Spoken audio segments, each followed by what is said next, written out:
ముట్టుకోము. కనుక నరసింహస్వామి అంతటా ఉన్నాడు. తలంబ్రాలు వస్తూ ఉన్నాయి బంధువుల ఇళ్ల నుండి.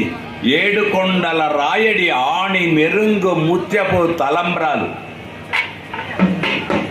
నరసింహ వైభవంలో మరొక్కటి, ఆయన ఏది కోరలే. నరసింహుడు నాకు ఈ నైవేద్యం పెట్టు అని అడగలే. కనుక నరసింహుడు ఎప్పటికీ ఉంటాడు. ఇక రెండవది త్రేతాయాం రఘునందన. మొన్న సీతారామ కళ్యాణం. కళ్యాణము అనేది ఈ చరిత్రలో ఎప్పుడు మొదలైంది? పెళ్ళి.